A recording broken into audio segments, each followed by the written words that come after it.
دیکھو یوسف علیہ السلام کو بادشاہ کی خوبصورت جو عزیز مصر تھا اس کی انتہائی خوبصورت بیوی نے کمرے میں بند کیا اور اپنی طرف زنا کی دعوت. آج کا کوئی لبرل ہوتا نا کہتا ہے ایکچولی ایک آدمی مسافر ہے, ایکچولی رشتہ ملنے کا بھی چانس نہیں ہے. ایک صاحب نے مجھے کہا کہ میں ہاتھ سے اپنی خواہش پوری کرتا ہوں, ایکچولی میں کیا کروں, میری شادی نہیں ہو رہی. مفتی صاحب یوٹیوب پہ جو آج کل ڈاکٹر نے بھی باز لگا دی ہے اس کام کے لوگوں کو.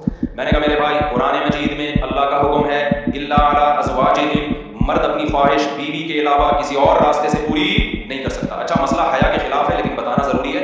زوجہ سے کے ہاتھ کے ذریعے انسان ڈسچارج ہو سکتا ہے, حیا کے خلاف مسئلہ لیکن بہت پوچھتے ہیں لوگ, کچھ مسائل بولتے ہوئے مجھے خود ایک دماغ پہ بوجھ ہوتا ہے. تو زوجہ کے ساتھ تو یہ جائز ہے, اپنے ہاتھ سے اپنی خواہش پوری کرنے کی شریعت میں آپ کو اجازت نہیں. تو آپ خوب سمجھ لو اللہ تعالیٰ نے مرد کو یہ حکم دیا ہے کہ وہ سوائے شادی کے اس کے پاس اپنی بیوی کے علاوہ اپنی خواہش پوری کرنے کا کوئی راستہ نہیں. اب اللہ آپ کی اس مجبوری کو مجبوری نہیں مانتے کہ ایکچولی میں سفر میں ہوں, میں اسٹڈی کے دوران تو بہن پریکٹس سے اپنی خواہش پوری نہیں کروں گا تو میں ڈپریشن میں جاؤں گا. تو بھائی تو شادی کرنا بیٹھے.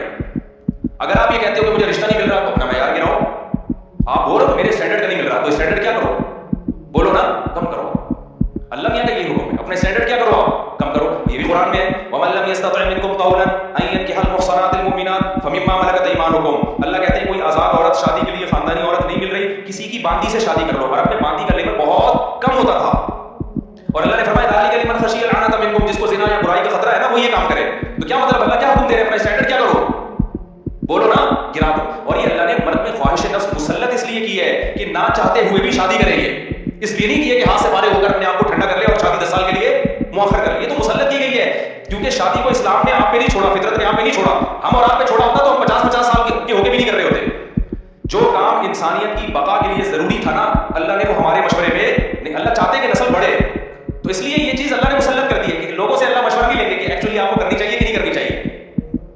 اللہ مسلط اتنی کر دیتے, آدمی کہتے ہیں بھائی میرا دماغ پھٹ رہا ہے, میں برائی کی طرف جا رہا ہوں, میرے پاس کرنے کے علاوہ کوئی آپشن ہے نہیں, تو مسلط ہو جائے. کیوں, اس کا فائدہ کیا ہوگا, مجبور ہو کے آپ نکاح کرو گے, ایک دوسری عورت کو بھی آپ برائی سے بچاؤ گے اور دونوں کے ملاپ سے اولاد ہوگی جو اللہ چاہتے ہیں کہ نسل بڑھے. یہ تو فیملی پلاننگ والے کہتے ہیں کہ نہیں بڑھے لیکن اللہ نہیں مانتا ان چیزوں کو. نہیں آ رہی بات میرا خیال ہے. تو یہ فطرت نے مسلط کی ہے. تو اگر ہم اس زنی کی اجازت دے دیں تو اس فطرت جو آپ سے چاہ رہی ہے آپ اس کے اگینسٹ چلنا, بولو نا. مثال کے طور پر فطرت آپ کو بھوک لگاتی ہے روٹی کی, کیوں لگاتی ہے, چوری کر کے کھاؤ. اس لیے نہ چاہتے ہوئے بھی آپ کمائیں, کاروبار کریں یا ملازمت کریں. اس ملازمت کرنے سے کیا ہوگا, صرف آپ کو فائدہ نہیں ہوگا, آپ کے باس کو فائدہ ہوگا, اس کا بزنس چلے گا, اس کے بزنس چلنے سے لوگوں کو فائدہ ہوگا. تو یہ سب چیزیں ایک دوسرے سے کیا ہے لنک. آپ کو بھوک لگ رہی ہے, اسلام کہتا ہے آپ حلال طریقے سے کما کے کھاؤ. آپ کہہ رہے تھے میں نہیں کما رہا, جب بھوک لگے گی نا ٹائٹ تو آپ کمانے پر کیا ہوگے مجبور, پھر آپ بزنس کرو گے, اس بزنس سے آپ کو بھی فائدہ ہوگا اور قوم کو بھی فائدہ. تو کچھ کام قدرت ہم پہ مسلط کر کے کرواتی ہے تاکہ لوگوں کو اس سے کیا ہو جائے فائدہ, ہمارے نہ چاہتے ہوئے بھی فائدہ ہو جائے.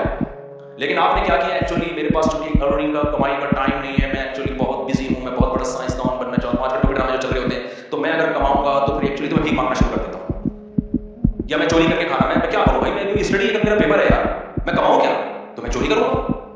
چوری کرنے سے کیا ہوگا, پیٹ بھر جائے گا. ڈاکٹر کہے گا کہ آپ کے وٹامن سارے پورے ہو گئے ہیں. جس مفتی نے کہا تھا چوری نہیں کرو وہ آپ کی صحت برباد کرنا چاہتا تھا. جیسے ڈاکٹر جو مزنی نہیں کرتے نا ان کو یہ کہتے ہیں مفتی لوگوں کے چکر میں نہیں پڑو, یہ تو ڈپریشن کا مریض بنا دیں گے. کوئی بات نہیں, اپنے آپ کو ہاتھ سے فارغ کر لیا کرو, اس سے ڈپریشن کیا ہو جائے گی ختم. او بھائی اس سے اس کی ڈپریشن ختم ہوگی, قوم کی ڈپریشن بڑھے گی, عورتوں کی ڈپریشن بڑھے گی, مرد ان سے شادیاں ٹائم پہ نہیں کریں گے. جیسے بڑھ رہی ہے ڈپریشن وہ بھی زنا کی طرف جائیں گی, وہ بھی ہاتھ سے, اور جو گند ہماری سوسائٹی میں پھیل رہا ہے اور نسل کی کمی کا ذریعہ بنے گی. بہت سارے سائڈ افیکٹ ہوں گے اس کے.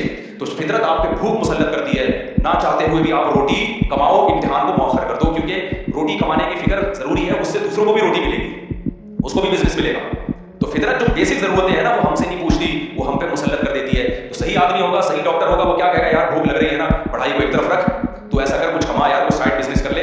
اس بزنس سے پھر قوم کو کیا ہونا شروع ہو جائے گا فائدہ. اگر فری پھوکٹ میں ملنا شروع ہو جائے تو وہ سارا سیٹ اپ کیا ہو جاتا ہے. تبھی تو میں ان کے خلاف ہوں, یہ لوگ دسترخوان لمبے لمبے بچھائے ہوئے ہوتے ہیں, امیر غریب کا فرق کیے بغیر کھلا رہے ہوتے ہیں. اس کا نقصان یہ ہے کہ لوگ اپاہج بن جاتے ہیں, پھر ملازمت کرنا چھوڑ دیتے ہیں, مزدوری مہنگی ہو جاتی ہے, کیونکہ مزدوروں کو جب فری میں اتنا مل رہا ہوتا ہے وہ کہتے ہیں ہمیں ضرورت کی. ہاں کہیں ایسے مزدور ہوں جن کی دہاڑیاں کم ہوں, بے الگ بات ہے. تو اب سمجھے اسلام اور دین فطرت ایک ہی چیز کے دو نام ہیں. تو اللہ میاں نے جب حکم دے دیا ہمیں کہ تمہارے پاس نکاح کے علاوہ کوئی راستہ نہیں ہے, تو اٹ مینس اب کوئی راستہ نہیں. اگر کسی کو لت پڑ چکی ہے تو توبہ کرے, عادت چھوڑنے کی کوشش کرے.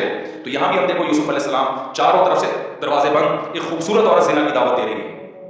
حضرت یوسف ینگ بھی ہیں, جوان بھی, مسافر بھی ہیں. مسافروں کو رشتے ملنا بولو مشکل, لیکن نہ پھر چاروں طرف سے دروازہ بند. یہ بھی کہہ سکتے تھے جو کہ بھائی اب تو یعنی عورت بھی راضی ہے نا تو کسی کا دل بھی نہیں دکھا رہے اب. لیکن شرعی نصوص کیا ہے کہ لا تقربوا الزنا, کسی بھی شکل میں زنا آپ کے لیے حلال نہیں. حضرت یوسف دوڑے بھاگے, جس حد تک اپنے آپ کو بچا سکتے تھے بچانے کی کوشش. اس کے بعد کیا ہوا؟ پھر یوسف علیہ السلام جب جو عزیز مصر کی بیوی تھی اس کی جب بدنامی ہو گئی نا, راز فاش ہو گیا کہ یہ اس نے اس کی حرکت کی, تو شہر کی عورتیں کیا کہنے لگی, وقال نسوة في المدينة امرأة العزيز تراود فتاها عن نفسه, کہ دیکھو باش عزیز مصر بہت بڑا عہدہ تھا, اس کی بیوی ہو کے عاشق کس پہ ہو رہی ہے, ایک غلام پہ عاشق ہو رہی ہے. انا لنراها في ضلال مبين, ہم سمجھتے ہیں یہ کھلی ہوئی غلطی میں, کیونکہ بھائی اس کا تو رائل فیملی سے ہے نا, تو اس کسی بادشاہ پہ ہوتی, چلو اپنے ملک کا اچھا نہیں لگ رہا اپنا میاں, تو پڑوسیوں میں کسی بادشاہ پہ ہو جاتی, شہزادے پہ ہو جاتی, اپنے گھر کے غلام پہ. تو قرآن کیا کہتا ہے کہ عزیز مصر کی بیوی نے مصر کی عورتوں کی دعوت کی اور ان کے ہاتھ میں چاقو پکڑا دیا اور یوسف علیہ السلام کو حکم دیا یہاں سے نکل کے جاؤ.